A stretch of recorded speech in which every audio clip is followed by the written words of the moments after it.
gimana aja lah kakak mau dari LBH-nya dulu. Oh iya. Waktu dan buat aku silakan. Boleh.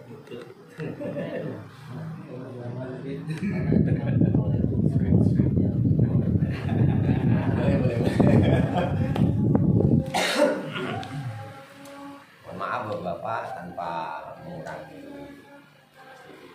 hormat saya, keadilan saya. Assalamualaikum warahmatullahi wabarakatuh. Alhamdulillahirabbil alamin. Wassalatu wassalamu ala asyrofil anbiya'i wal mursalin wa ala alihi washabbihi ajma'in. Amma ba'd.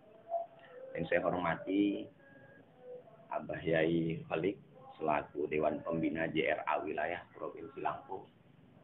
Kemudian yang saya hormati kepada Gus Gus Yazid selaku pimpinan Ketua Wilayah JRA Provinsi Lampung. Yang saya hormati beberapa divisi rupiah, divisi Tibu Nabawi dan Herbal, divisi Danus yang saya hormati.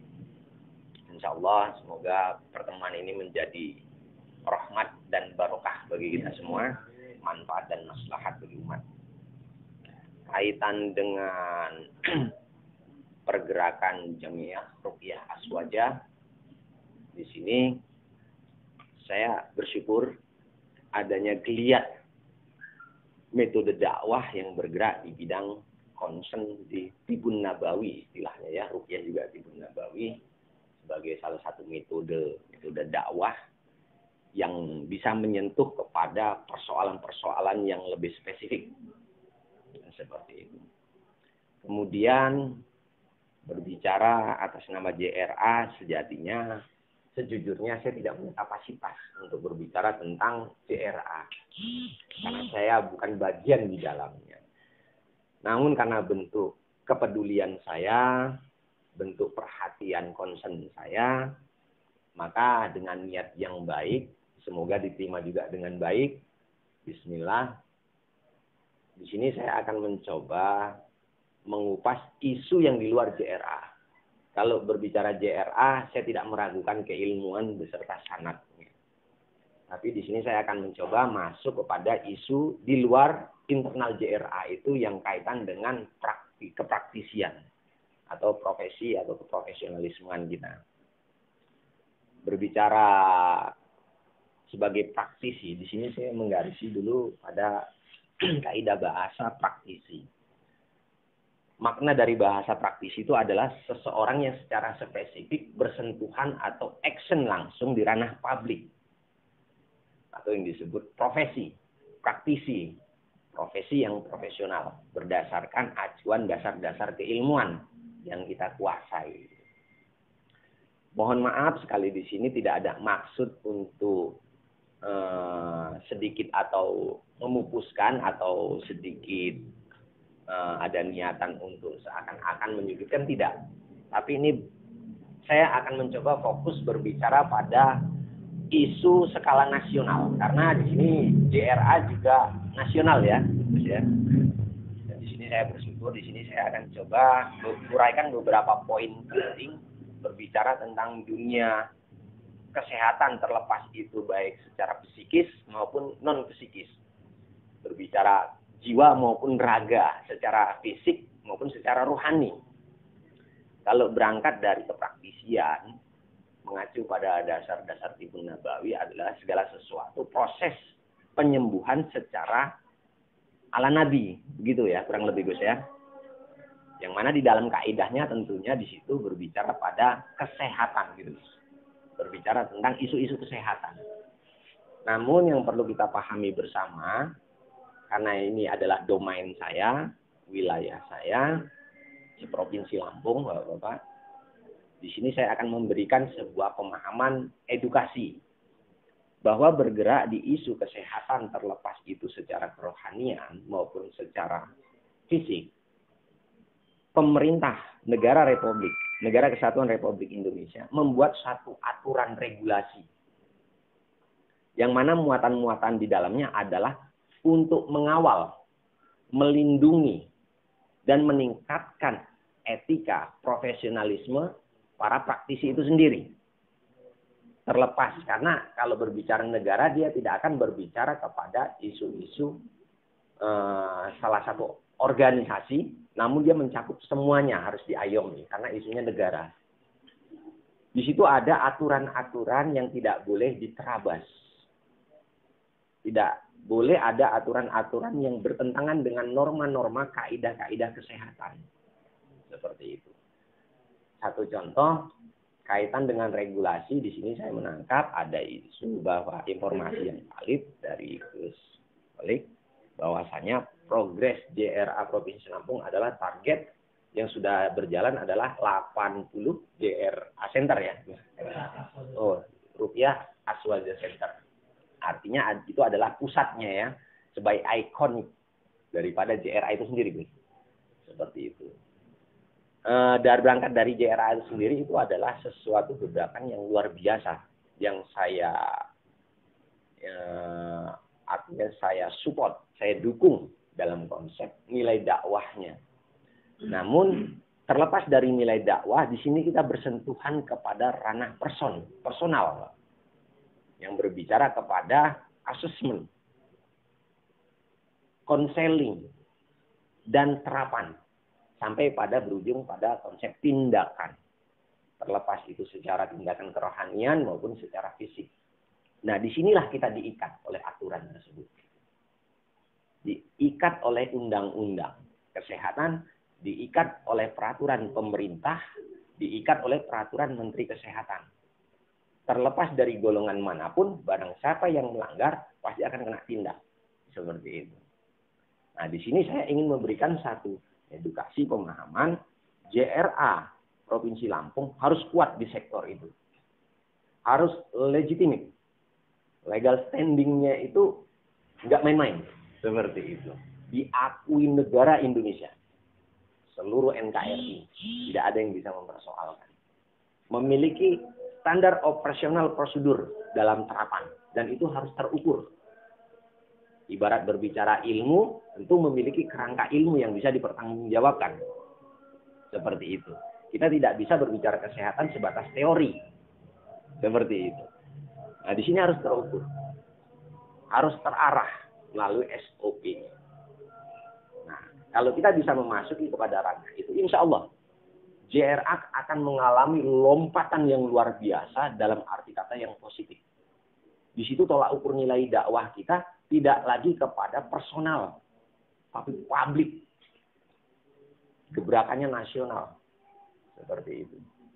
Bahkan tidak akan ada persoalan-persoalan yang mengganjal kita.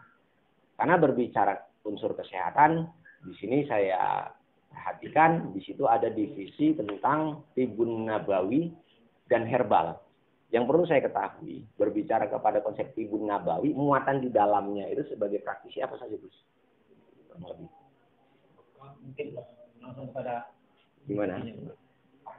Nah, isi dari praktek jabaran dari Tibun Nabawi apa saja?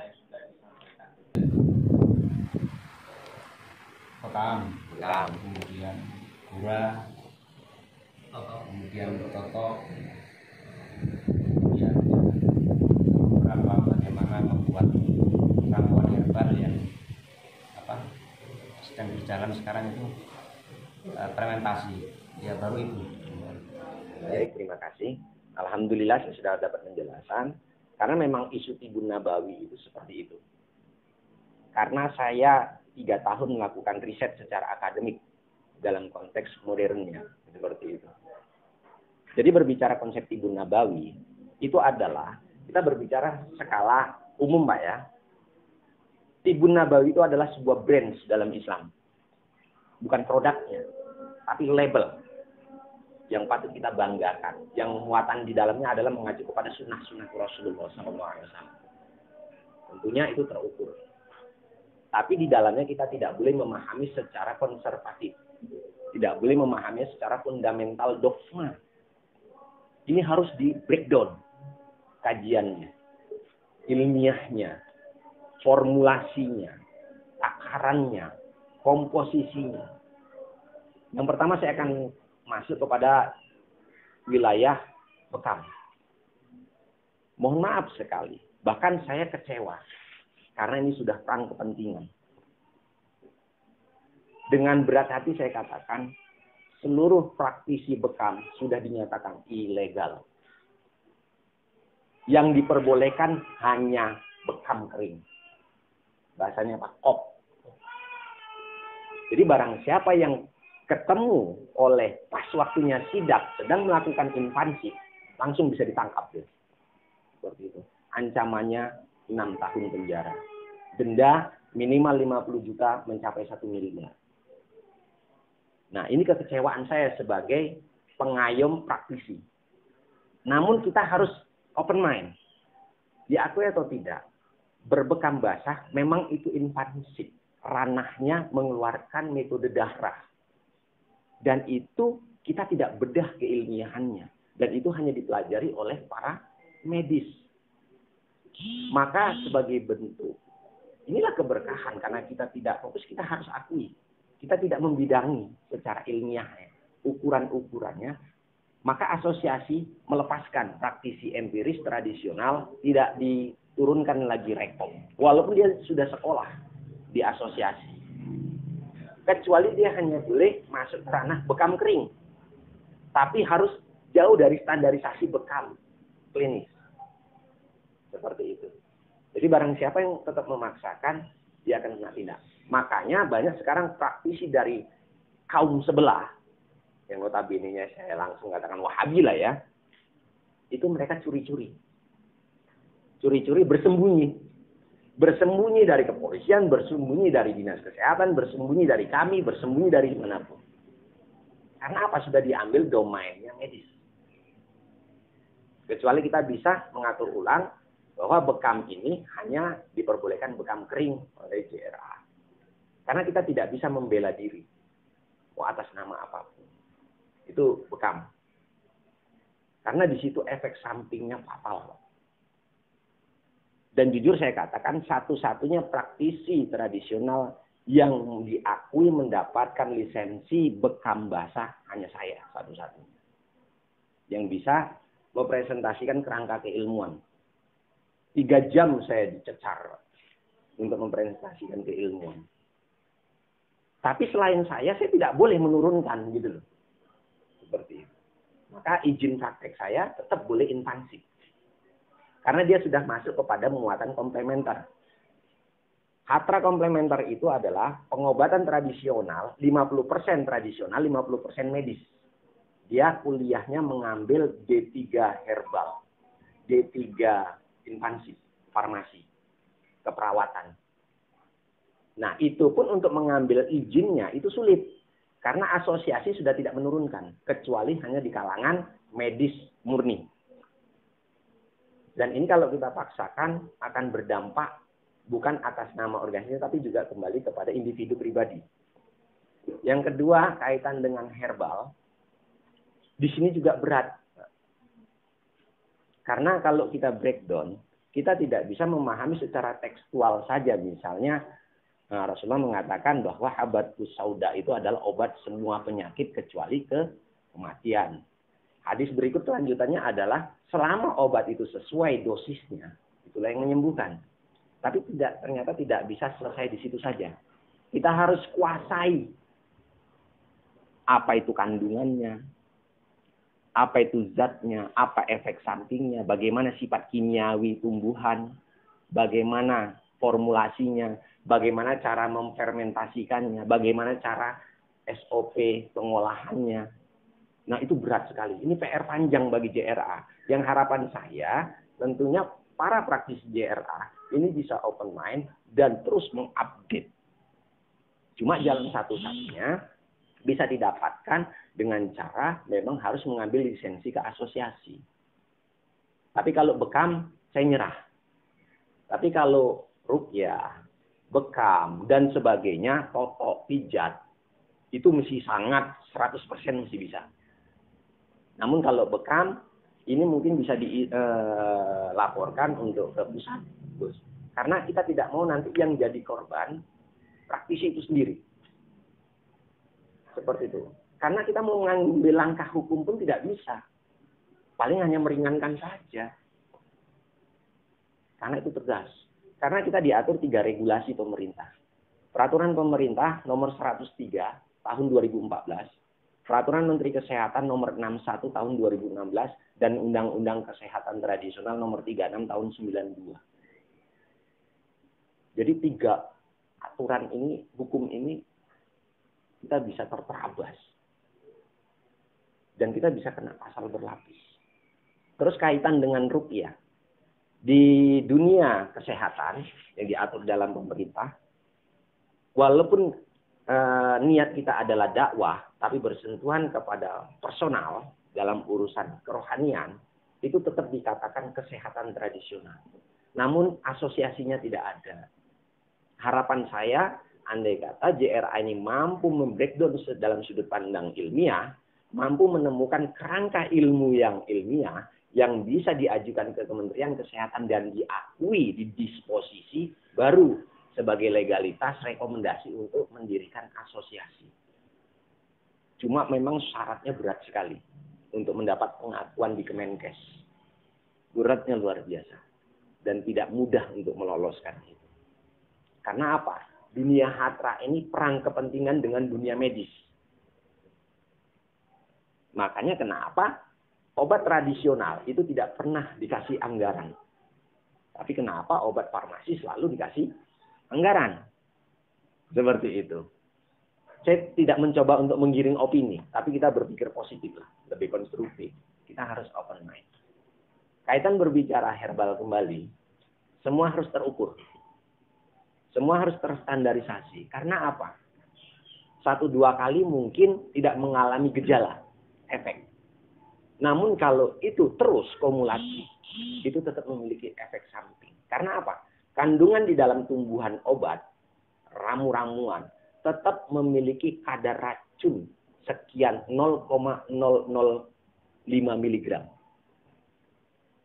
Salah satu zat racun yang terdapat di dalam tumbuhan obat segar itu adalah sianida.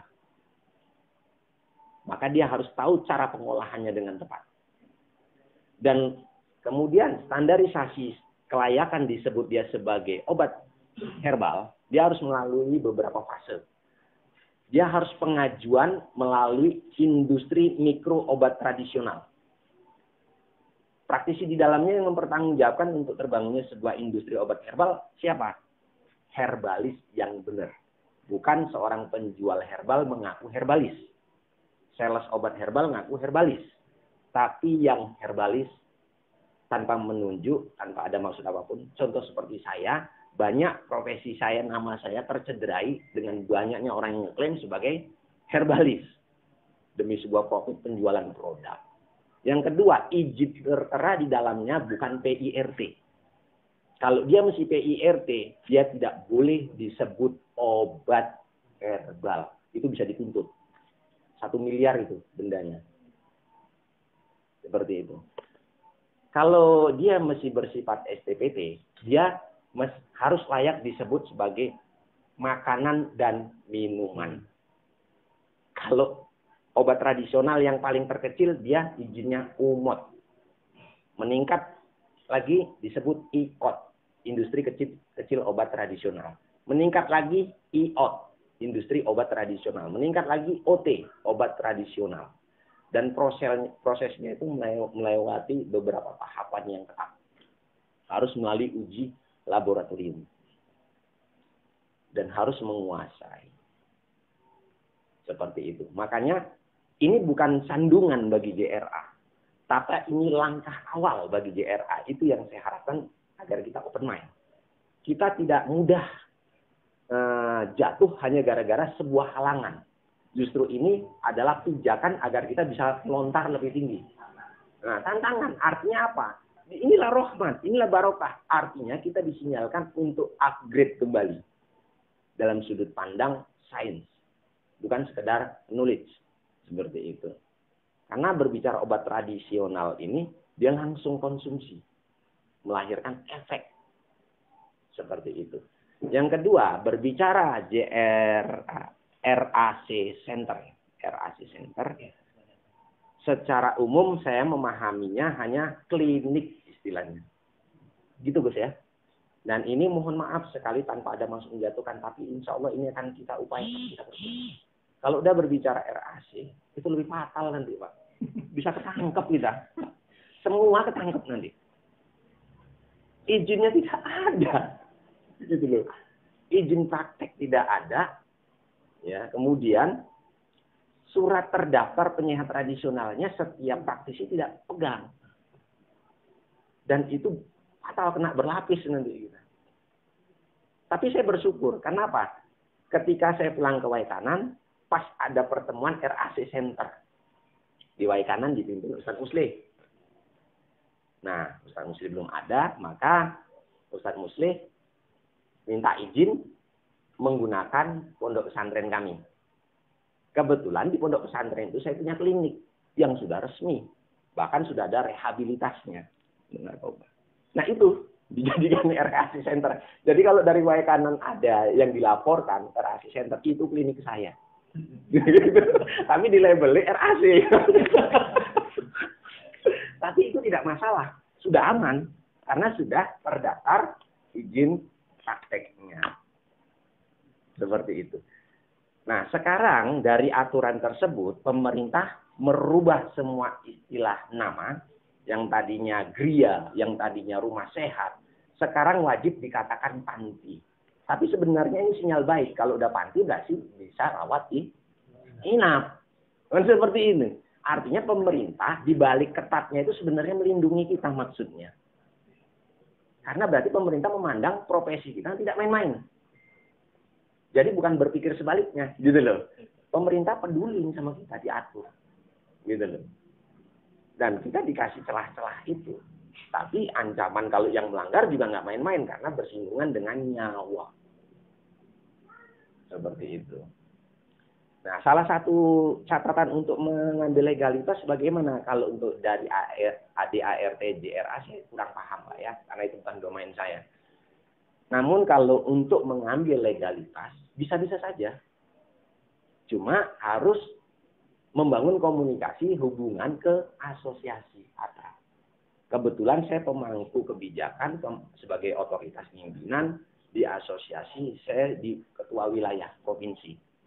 Makanya saya ikut andil untuk memberikan masukan-masukan agar karena podo NU nih, gitu. Ini bentuk kepedulian saya. Kalau bukan karena NU, yakin dilibas lah. Karena itu uang untuk menaikkan laporan kinerja mereka ke Kementerian Kesehatan. Karena apa? Asosiasi ini mitranya dengan Mabes Polri, Pak. Dengan Kejagung. Dengan semuanya. Semua instrumen. Bahkan diperkuat di DPR RI. Diperkuat di peraturan pemerintah. Diperkuat di peraturan Menteri Kesehatan. Diperkuat lagi di undang-undang. Memang nggak main-main kalau berbicara kesehatan. Tapi maksudnya itulah bentuk dukungan pemerintah dalam pola yang berbeda. Artinya mereka peduli sama kita. Agar kita itu maju. Terus mengikuti perkembangan dan peradaban. Seperti itu.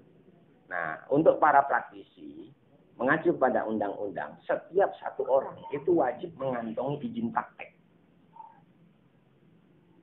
Nah, untuk RAC, misalnya di situ berkelompok, gitu Gus ya, berkelompok RAC itu. Nah, misalnya ada 10 praktisi itu harus punya izin praktek, sertifikat. Yang kemudian minimal 3 perwakilan dari RAC itu, ketua, sekretaris, bendahara pengelolanya, itu wajib sekolah ke asosiasi untuk mendapatkan legitimasi tertinggi, pengakuan. Urusan nanti kliniknya itu tetap kita brand JRA, nggak ada masalah. Yang penting legalitasnya itu loh, gitu loh. Nah, kalau kita masuk pada isu itu, yakin Qobul Hajat JRA Lampung percontohan nasional. Nasional nggak main-main. Seperti itu. Karena saya udah banyak cross check. Seperti itu.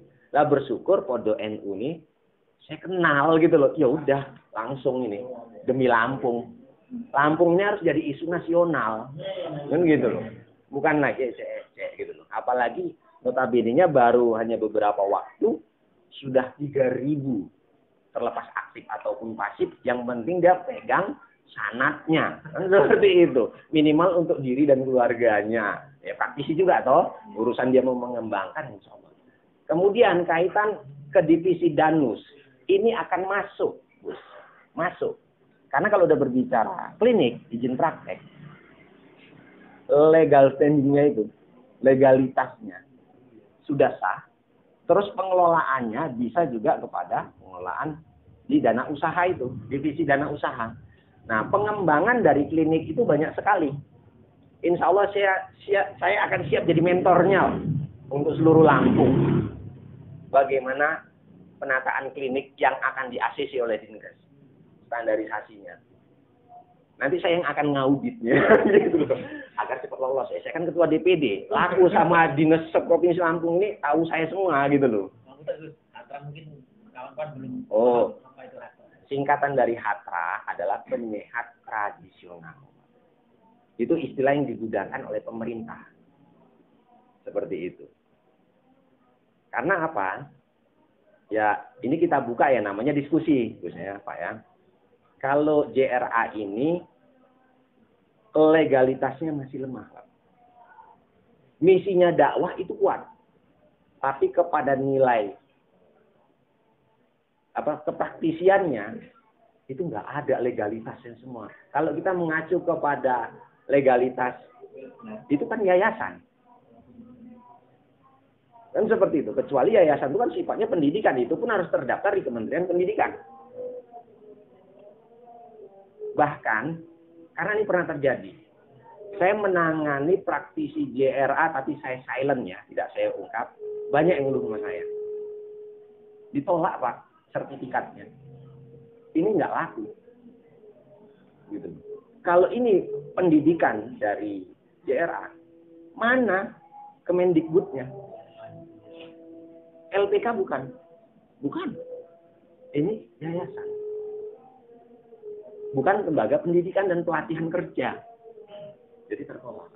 Makanya harapan saya dengan kita lebih baik, kita tahu pahit di awal, kita bisa mengambil langkah-langkah strategis.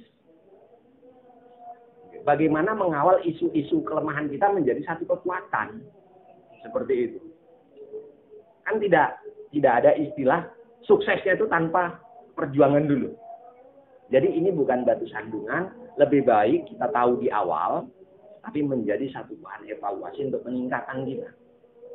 Makanya harapan saya, kalau ini sebenarnya untuk menjadi lompatan besar, Provinsi Lampung menjadi pusat percontohan nasional, itu hitungan singkat waktunya.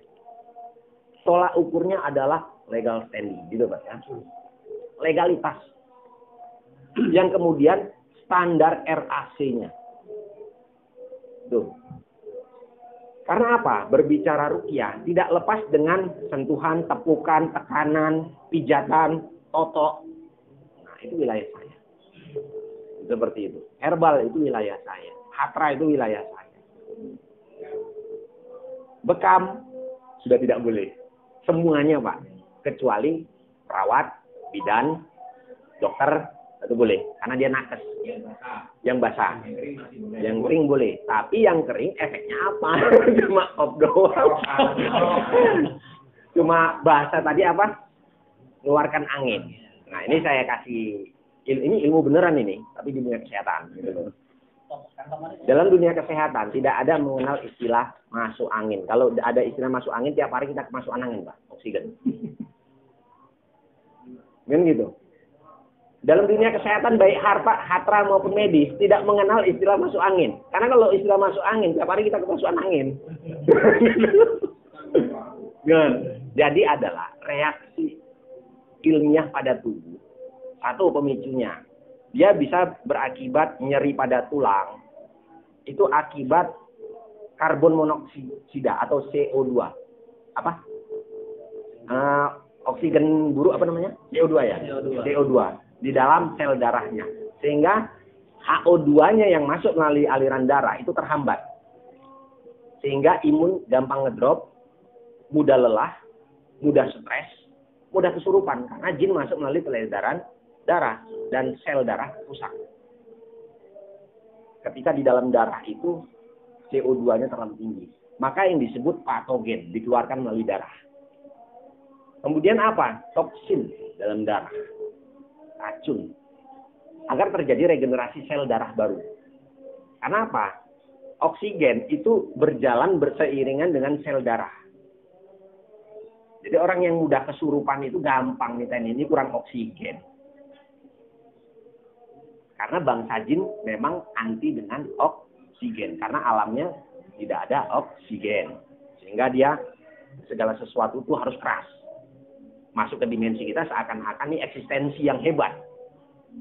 Ibaratnya kita di dalam air, mau melangkah aja harus keras. Kalau nggak bisa. Mau bergerak aja harus ekstrim. Tapi begitu di atas, begitu juga jadinya kayaknya kasar sekali. Jadi sejatinya memang dimensi mereka seperti itu. Bukan eksistensi yang hebat. Seperti itu. Ya. Begitu juga rahasia di dalam tubuh kita. Jadi tingkatkan HO2-nya, hilangkan CO2-nya. Maka imun naik, sel darah sehat, organ tubuh optimal dengan bekam. Bila mana tahu kerangka ilmunya. Karena bekam tidak asal bekam, asal template, keluari darah, tidak Pak, itu fatal. Dia harus kuasai titik-titik meridiannya, organ-organnya, saraf-sarafnya. Saya mempelajari bekam itu tahunan Pak, baru berani praktek. Jadi wajar kalau saya sudah ainul yakin, bukan hakul yakin, bekam itu bisa mengeluarkan sihir. Karena saya menyaksikan dengan metode ilmu, bukan sekedar yakin. Beliau juga jadi saksi. Bisa keluar semuanya. Orang kena santet bekam benar selama yang dimaksud disunnahkan Rasulullah tentunya tidak terlepas bedalah ilmunya. Secara ilmiah, secara spiritual, secara agama itu combine jadi satu. Seperti itu. Jadi bekamnya itu bukan hanya sekedar membekam ranah fisik saja, tapi rohaninya juga kebekam. Ada satu muatan refleksi ilahiyah masuk. Nah, itu berbicara wilayah bekam. Tapi kita sudah tidak dibolehkan. Tapi saya masih boleh kalau saya. Nggak promosi, tapi saya boleh. Yang kedua, kaitan herbal. Insya Allah nanti bila mana dari kami ada seminar-seminar kaitan pelatihan herbal, insya Allah nanti saya share. Ayo ikut seminar. Seminar dulu bukan pelatihan Mbak. Minimal membuka karena wawasan dulu. Seperti itu. Nah, kaitan kembali kepada legalitas, harapan saya dari 3.000 anggota kita katakan yang aktif minimal berapa gitu? Nah, 1.000. 1.000 ber-STPT, JRA Lampung akan unggul skala nasional.